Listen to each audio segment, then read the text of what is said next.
Hello നമസ്കാരം, ഞാൻ mini. എല്ലാവർക്കും മിനീസ് ലൈഫ് സ്റ്റൈലിലേക്ക് സ്വാഗതം. അപ്പോൾ ഇന്നത്തെ നമ്മുടെ വീഡിയോ എന്ന് പറഞ്ഞാൽ ഏപ്രിൽ മാസത്തെക്കുറിച്ചുള്ളതായ ഏപ്രിൽ മാസത്തിൽ എന്തൊക്കെ നടാമെന്നുള്ള ഒരു വീഡിയോ ആണ്. അപ്പം എന്തൊക്കെയാണെന്ന് നോക്കാം. വീഡിയോയിലോട്ട് പോകുന്നതിന് മുമ്പായിട്ട് നിങ്ങൾ ആദ്യമായിട്ടാണ് മിനീസ് ലൈഫ് സ്റ്റൈൽ ചാനൽ കാണുന്നുണ്ടെങ്കിൽ ഒന്ന് സബ്സ്ക്രൈബ് ചെയ്തിട്ട് കാണാനായിട്ട് ശ്രമിക്കുക. അതേപോലെ തന്നെ നിങ്ങൾക്ക് ഇതേപോലെ കൃഷികളൊക്കെ ചെയ്യണമെന്ന് ആഗ്രഹമുണ്ട്, വിത്തുകൾ ഗ്രോ ബാഗുകളൊക്കെ കിട്ടുന്നില്ല എന്നുണ്ടെങ്കിൽ നമ്മുടെ വെബ്സൈറ്റായ minisLifestyle.com നിന്ന് വിസിറ്റ് ചെയ്യാന്നുണ്ടെങ്കിൽ നിങ്ങൾക്ക് ആവശ്യമുള്ളതായ എല്ലാ വെറൈറ്റി വിത്തുകളും നല്ല സൂപ്പർ ഗ്രോ ബാഗും നിങ്ങൾക്ക് വാങ്ങിക്കാവുന്നതാണ്. അപ്പം നമുക്കിനി ഏപ്രിൽ മാസത്തെ കൃഷി എന്തൊക്കെയാണെന്ന് നോക്കാം. നമ്മുടെ മനസ്സിന് വളരെയധികം സന്തോഷം തരുന്ന ഒന്നാണ് ഈ കൃഷി എന്ന് പറയുന്നത്, അല്ലേ? അപ്പം രാവിലെ നമുക്ക് നമ്മുടെ പറമ്പിലൂടെ ഒന്ന് നടക്കാൻ, അല്ലെങ്കിൽ ടെറസിലൂടെ ഒന്ന് നടന്ന് ഇതിൻ്റെയൊക്കെ വിളവെടുപ്പൊന്ന് എടുക്കുകയും അതുപോലെ തന്നെ ഇവരുടെ വളർച്ച ഒന്ന് കാണുകയും ഒക്കെ ചെയ്യുമ്പം ഒരു മനസ്സിനൊരു പോസിറ്റീവ് എനർജിയാണ് നമുക്ക് രാവിലെ തന്നെ കിട്ടുന്നത്. അപ്പം നമുക്ക് ഈ ഏപ്രിൽ മാസത്തിൽ എന്തൊക്കെ നടാം എന്നുള്ളതിനെക്കുറിച്ച് നോക്കുകയെന്നുണ്ടെങ്കിൽ ചീരകൃഷി നമുക്ക് നന്നായിട്ട് ചെയ്യാനായിട്ട് സാധിക്കും. ഇനി ഒരു ജൂൺ ആദ്യം വരെ നമുക്ക് ചീരകൃഷി സുഖമായിട്ട് എല്ലാവർക്കും ചെയ്യാനായിട്ട് സാധിക്കും. പലതരത്തിലുള്ളതായ ചീരകളുണ്ടെന്ന് നിങ്ങൾക്കറിയാം. ഏതെങ്കിലുമൊക്കെ നമ്മുടെ ഗ്രോ ബാഗിനകത്തോ സിമെൻറ്റ് ചാക്കിനകത്തോ അരിച്ചാക്കിനകത്തോ ഒക്കെ നിങ്ങൾക്ക് നടാമെന്നുണ്ടെങ്കിൽ ആഴ്ചയിൽ ഒരു 3 ദിവസമെങ്കിലും ഇലക്കറികളൊക്കെ കഴിക്കാനായിട്ട് സാധിക്കും. അതുപോലെ തന്നെയാണ് പയറുവർഗ്ഗങ്ങളും നമുക്ക് ഈ സമയത്ത് നടുകയെന്നുണ്ടെങ്കിൽ നന്നായിട്ട് വിളവെടുക്കാനായിട്ട് സാധിക്കുന്ന ഒന്നാണ് പയറുവർഗ്ഗങ്ങൾ.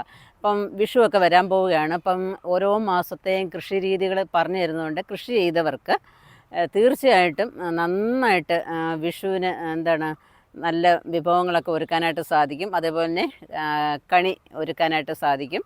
പിന്നെ ഈ സമയത്ത് ഫെബ്രുവരി മാസത്തിലൊക്കെ പിന്നെ വെള്ളരിയൊക്കെ നട്ടവർക്ക് നന്നായിട്ട് വെള്ളരിയൊക്കെ ഇപ്പം പിടിച്ച് ഇങ്ങനെ കിടക്കുന്നതായ ഒരു സമയമാണ്. അപ്പം അതിനകത്ത് ഇനിയും വെള്ളരിയൊക്കെ പിടിക്കാത്തവർക്ക് നട്ടവർക്കാണെന്നുണ്ടെങ്കിൽ എന്തുവേണമെന്നറിയാമോ, ഈ ചാരത്തിൻ്റെ സ്ലറി ഉണ്ടല്ലോ. അപ്പോൾ ചാരം ഒക്കെ നമ്മളങ്ങോട്ട് പൂക്കളും കായ്കളും ഒക്കെ ഉണ്ടാകാനായിട്ട് ഏറ്റവും നല്ലതാണ്. അപ്പം ആ ചാരം സ്ലറി നിങ്ങൾ കണ്ടിട്ടില്ല എന്നുണ്ടെങ്കിലും അതിൻ്റെ ലിങ്ക് ഞാൻ ഇതിൻ്റെ ഐ ബട്ടണിൽ കൊടുത്തേക്കാമേ. അപ്പം നിങ്ങളതൊന്ന് കണ്ടിട്ട് ആ സ്ലറി ഉണ്ടാക്കി നിങ്ങളുടെ ഈ മത്തന്, അതേപോലെ തന്നെ കുമ്പളം, ഈ വെള്ളരി, ഇതിനൊക്കെ അങ്ങോട്ട് പൂക്കളും കായ്കളും ഒക്കെ ഉണ്ടാകാനായിട്ട് അങ്ങോട്ട് ഒഴിച്ചു കൊടുക്കുകയെന്നുണ്ടെങ്കിൽ അതിനകത്ത് നന്നായിട്ട് വെള്ളരിക്കയൊക്കെ നിങ്ങൾക്ക് പിടിച്ചെടുക്കാനായിട്ട് സാധിക്കും. അപ്പം ഞാനിവിടെ കുറേ വെള്ളരി ഇങ്ങനെ നട്ടിരിക്കുകയാണ്. 2 ടൈപ്പ് നട്ടിട്ടുണ്ട്. ഒന്ന് മുടിക്കോട് വെള്ളരിയും ഒന്ന് സൗഭാഗ്യ വെള്ളരിയാണ് നട്ടിരിക്കുന്നത്. ഇവിടെ ചീനക്കമ്പ് നട്ടതിൻ്റെ ഇടയ്ക്കായിട്ടേ 4 ചീനക്കമ്പ് നട്ടതിൻ്റെ നടുക്ക് ഭാഗത്തായിട്ടാണ് നട്ടിരിക്കുന്നത്. അപ്പം അതിനകത്ത് കായ്കൾ വരാനായിട്ട് തുടങ്ങിയിട്ടുണ്ട് കേട്ടോ. കുഞ്ഞു പരുവായതേ ഉള്ളൂ. എന്നിട്ടും അതിനകത്ത് കൊച്ചതായിട്ട് കായ ഇങ്ങനെ വരാനായിട്ട് തുടങ്ങിയുണ്ടോ.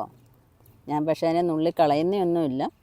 അപ്പം വേറെ ഒന്നിനകത്തും കൂടി ഇങ്ങനെ വന്നിട്ടുണ്ട്. അപ്പോൾ എല്ലാവരും എന്തെങ്കിലുമൊക്കെ ആ സ്ലറിയൊക്കെ ഉണ്ടല്ലോ അങ്ങോട്ട് ഒഴിച്ചു കൊടുക്കാനായിട്ട് ശ്രമിക്കുക. ഇവിടെ എല്ലാം നട്ടിട്ടുണ്ട് കേട്ടോ. പിന്നെ നന്നായിട്ട് വരുന്ന ഒന്നാണ് ചുരയ്ക്ക. നിങ്ങൾക്ക് ഈ സമയം അങ്ങോട്ട് നടാമെന്നുണ്ടെങ്കിൽ വെള്ളമൊക്കെ ഒഴിച്ചു കൊടുത്ത് നല്ല വളപ്രയോഗമൊക്കെ ചെയ്യാന്നുണ്ടെങ്കിൽ നന്നായിട്ട് പടർന്ന് കയറി കായ്കളൊക്കെ പിടിക്കുന്ന ഒരു സമയമാണ് മാർച്ച് ഏപ്രിൽ മെയ് മാസം എന്ന് പറയുന്നത്. അപ്പം അതും നിങ്ങൾക്ക് നടാവുന്നതാണ്. പല തരത്തിലുള്ളതായ ചുരക്കയുണ്ട്. നീളം ചുരക്കയുണ്ട്, കുമ്പച്ചുരക്കയുണ്ട്, നീളം കുറഞ്ഞ ചുരക്കയുണ്ട്. അങ്ങനെ പല തരത്തിലുള്ളതായ ചുരക്കകളൊക്കെ അവൈലബിളാണ്. അപ്പം ഞാനിവിടെ നമ്മുടെ സിമെൻറ്റ് ചാക്കിനകത്താണ് ചുരക്ക നട്ടിരിക്കുന്നത്. നമ്മൾ മണ്ണൊക്കെ ഡോളോമൈറ്റൊക്കെ ഇട്ട് ഒരുക്കിയിട്ട് നടുകയെന്നുണ്ടെങ്കിൽ നല്ലതുപോലെ തഴച്ച് കയറി വരും കണ്ടോ. അപ്പം നടാൻ പറ്റിയ സമയമാണ്. അപ്പം എല്ലാവരും ചുരക്കയൊക്കെ നടാനായിട്ട് ശ്രമിക്കുക കേട്ടോ. പന്തലിനകത്തോട്ട് കയറി കഴിഞ്ഞു. ഇനി അവരങ്ങ് വളർന്ന് ഓടി അങ്ങ് പൊക്കോളും. പൂക്കളൊക്കെ വരാൻ തുടങ്ങി അതിനകത്ത്. ഇത് നീളമുള്ള നിത്യവഴുതനയാണ്. അതിനകത്ത് പൂക്കൾ വരാനായിട്ട് തുടങ്ങി കണ്ടോ. അതിൻ്റെ തണ്ടിന് നല്ല നീളമായിരിക്കും, പച്ച കളറും നല്ല അതിൻ്റെ പൂ നല്ല ഒരു പിങ്ക് കളറും ഒക്കെ ആയിട്ടേ കണ്ടോ. നമ്മുടെ വയലറ്റ് നിത്യവഴുതനയാണെന്നുണ്ടെങ്കിൽ അത് വെള്ളപ്പൂവായിരിക്കും. പിന്നെ അത്യാവശ്യം വെണ്ടയ്ക്ക, എന്തായാലും ഒരു 10 പച്ചക്കറി എല്ലാ മാസവും നമ്മളിങ്ങനെ നട്ടു വരുവാന്നുണ്ടെങ്കിലുണ്ടല്ലോ അപ്പോൾ എല്ലാ പ്രാവശ്യവും നമുക്കിങ്ങനെ വിളവെടുക്കാനായിട്ട് സാധിക്കും. ഇപ്പം ചൂടാണെന്നുണ്ടെങ്കിലും അപ്പോൾ എന്തോരം വേനൽക്കാലമായിരുന്നു അല്ലേ, വെള്ളത്തിൻ്റെ ഷോർട്ടേജ് ആയിരുന്നു. എന്നിട്ട് പോലും ഉള്ള വെള്ളമൊക്കെ കൊടുത്തിട്ട് എനിക്കാണെങ്കിൽ ഇവിടെ ഡെയിലി ഞാൻ രാവിലെ വന്ന് നോക്കുമ്പോഴേ എനിക്ക് വേണ്ടതായ പച്ചക്കറികൾ എനിക്ക് കിട്ടുന്നുണ്ട്. അപ്പം എല്ലാവരും ഒന്ന് ശ്രമിക്കാമെന്നുണ്ടെങ്കിൽ വിഷമില്ലാത്ത പച്ചക്കറികൾ നമ്മുടെ വീട്ടിൽ തന്നെ ഉണ്ടാക്കിയെടുക്കാനായിട്ട് സാധിക്കും. അപ്പം വെണ്ടയ്ക്ക ഒരു 10 മണി അങ്ങോട്ട് നമ്മൾ ഏതെങ്കിലും ഒരു സൈഡിലോട്ടോ അല്ലെങ്കിൽ ഗ്രോ ബാഗിനകത്തോട്ടോ ചാക്കിനകത്തോട്ടോ ഒക്കെ നടാമെന്നുണ്ടെങ്കിലുണ്ടല്ലോ, അപ്പം നമ്മുടെ വീട്ടിലേക്ക് ആവശ്യമായ വെണ്ടയ്ക്കയൊക്കെ നമുക്ക് വിളവെടുക്കാനായിട്ട് പറ്റും. അതുപോലെ സാമ്പാറിനകത്ത് ഇടുകയോ തോരൻ വയ്ക്കുകയോ മെഴുക്ക് പുരട്ടിയോ എന്തെങ്കിലുമൊക്കെ ഇങ്ങനെ വെറൈറ്റി കറികളൊക്കെ നമുക്ക് ഉണ്ടാക്കാനായിട്ട് സാധിക്കുമല്ലോ. അപ്പോൾ ഈ സമയത്ത് നന്നായിട്ട് കൃഷി ചെയ്യാവുന്നതാണ് പാവൽ കൃഷി എന്ന് പറയുന്നത്. കായ്ച്ചയുടെ ശല്യമൊന്നും ഇല്ലാതെ നന്നായിട്ട് കായൊക്കെ പിടിക്കാനും പൂക്കളുണ്ടാവാനും ഒക്കെ ഏറ്റവും പറ്റിയ സമയമാണ് പാവലും തന്നെ കുറേ വെറൈറ്റികളുണ്ട്. മായ, പ്രീതി, ഇങ്ങനെ കുറേ വെറൈറ്റികളുണ്ട്. അപ്പം അത് ഏതെങ്കിലുമൊക്കെ ഒന്ന് നടുവാന്നുണ്ടെങ്കിൽ 1, 2, 3 നട്ടാൽ മതി. അത് നിങ്ങൾ അതിൽ നിന്ന് തന്നെ വിത്തുകളെടുത്ത് വെച്ചാലും നിങ്ങൾക്ക് നടാം. അത് അത്ര നല്ല ഗുണമുള്ളതാണ് പാവയ്ക്കെന്ന് പറയുന്നത്. അപ്പം തീർച്ചയായിട്ടും എല്ലാവരും 1, 2 പാവൽ നട്ടുപിടിപ്പിക്കാനായിട്ട് ശ്രമിക്കുക. പിന്നെ അടുത്തെന്ന് പറഞ്ഞാലുണ്ടല്ലോ, തക്കാളിയാണ്. തക്കാളി നമുക്ക് പിന്നെ ഈ മഴക്കാലം ജൂലൈ മാസം ഒഴിച്ചുള്ള എല്ലാ മാസങ്ങളിലും നമുക്ക് തക്കാളി കൃഷി ചെയ്യാം. നിങ്ങൾ എന്തായാലും ഒരു കുറച്ച് തക്കാളിയെങ്കിലും നിങ്ങൾ നടാനായിട്ട് ശ്രമിക്കുക.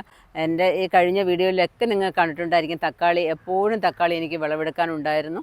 അപ്പം 1, 2 ഗ്രോ ബാഗിനകത്തെങ്കിലും നമ്മുടെ വീട്ടിൽ വാങ്ങുന്ന ഒരു മൂത്ത തക്കാളി എടുത്തിട്ട് അതിൻ്റെ വിത്തുകൾ എടുത്താലും മതി, നിങ്ങൾക്ക് തക്കാളി നട്ടുപിടിപ്പിക്കാവുന്നതേ ഉള്ളൂ. അടുത്തതാണ് വഴുതനയെന്ന് പറയുന്നത്.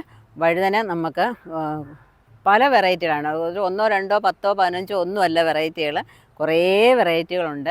അപ്പം അതും നന്നായിട്ട് നമുക്ക് പിടിപ്പിച്ചെടുക്കാനായിട്ട് സാധിക്കും. ഇപ്പം കഴിഞ്ഞ വീഡിയോയിലൊക്കെ ഞാൻ കാണിച്ചിട്ടുണ്ടായിരുന്നു. അപ്പോൾ 1, 2, 3 നമ്മൾ നട്ടാൽ കുറേ കാലം നമുക്ക് അതിൽ നിന്ന് വിളവെടുക്കാനായിട്ട് സാധിക്കും. അപ്പോൾ ഒരു പിടുത്തം അങ്ങോട്ട് കഴിഞ്ഞാൽ പിന്നെ അതിൻ്റെ മൂത്ത തണ്ടുകളും ഇലകളും ഒക്കെ കട്ട് ചെയ്തിട്ട് വീണ്ടും എന്തെങ്കിലും സ്ലറികളോ അടിവളങ്ങളോ ഒക്കെ കൊടുത്തിങ്ങനെ വളർത്താമെന്നുണ്ടെങ്കിൽ, വെള്ളമൊക്കെ ഒഴിച്ചു കൊടുക്കാമെന്നുണ്ടെങ്കിൽ ഇഷ്ടം പോലെ വഴുതനങ്ങ നമുക്ക് വിളവെടുക്കാനായിട്ട് സാധിക്കും. അപ്പോൾ ഇതെൻ്റെ പഴയ വഴുതനകളാണിത്. അപ്പോൾ അതിനകത്ത് ഇഷ്ടം പോലെ ഞാൻ വിളവെടുക്കുന്നുണ്ട്, ഡെയിലി എടുത്തുകൊണ്ടേ ഇരിക്കുന്നുണ്ട്. അപ്പം പിന്നെ ഇതിനകത്ത് ഇങ്ങനെ പിടിച്ചുകൊണ്ടേയിരിക്കും. പിന്നെയെന്ന് പറഞ്ഞാൽ അടുത്ത പച്ചമുളകാണ് കേട്ടോ. പച്ചമുളക് നമ്മുടെ വീട്ടിൽ എപ്പോഴും അത്യന്താപേക്ഷിതമായ ഒന്നാണ്.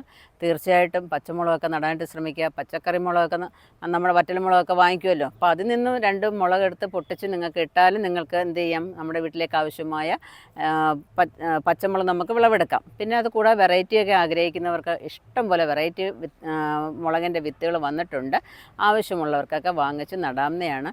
അപ്പം വെള്ളവും വളവും ക്ഷമയും ആത്മാർത്ഥതയൊക്കെ ഉണ്ടെന്നുണ്ടെങ്കിൽ ആർക്ക് വേണമെന്നുണ്ടെങ്കിലും കൃഷി ചെയ്യാവുന്നതേ ഉള്ളൂ. പടർന്നു കയറിപ്പോകുന്നതായ 1, 2 കാര്യങ്ങളോട് പറയാനുണ്ട്. നമ്മുടെ പടവലം കൃഷി, അതുപോലെ പീച്ചിൽ കൃഷി, ഇത് രണ്ടും നമുക്ക് ഈ സമയത്ത് മാർച്ച്, ഏപ്രിൽ മാസം, മെയ് മാസങ്ങളിലൊക്കെ നന്നായിട്ട് പിടിപ്പിച്ചെടുക്കാനായിട്ട് സാധിക്കും. അപ്പം നമ്മൾ വിഷു അല്ലെങ്കിൽ ഈസ്റ്റർ, ഓണം, സംക്രാന്തി ഇങ്ങനെ നോക്കി നമ്മൾ നടാതെ നമുക്ക് എന്നും പച്ചക്കറി നമ്മുടെ വീട്ടിലേക്ക് ആവശ്യമാണ് അല്ലേ. അപ്പോൾ അതുകൊണ്ട് എന്തോ വേണം, നമ്മൾ ഓരോ മാസവും എന്തെങ്കിലും ഇങ്ങനെ നട്ടുകൊണ്ടേയിരിക്കണം. നമ്മുടെ ഒഴിഞ്ഞ ഗ്രോ ബാഗുകളൊക്കെ ഇങ്ങനെ ഫില്ല് ചെയ്തുകൊണ്ടേയിരിക്കണം. നമ്മൾ പിന്നെ 3-4 പ്രാവശ്യം നട്ടതായ ഗ്രോ ബാഗിലെ മണ്ണൊക്കെ നമ്മൾ തട്ടിയിട്ടിട്ട് ട്രീറ്റ് ചെയ്യണം. പിന്നെ നമുക്ക് ആവശ്യമുള്ളതായ വളങ്ങൾ നമ്മുടെ വീട്ടിൽ തന്നെ ഉണ്ട്. പല വേസ്റ്റുകളും നമുക്ക് കമ്പോസ്റ്റ് ആക്കിക്കൊണ്ടും കരിയില കമ്പോസ്റ്റ് ആക്കിക്കൊണ്ടും മീനിൻ്റെ വേസ്റ്റൊക്കെ നമുക്ക് ഫിഷാമനം ഉണ്ടാക്കിക്കൊണ്ടും അങ്ങനെ പല വീഡിയോകൾ ഇട്ടിട്ടുണ്ട്.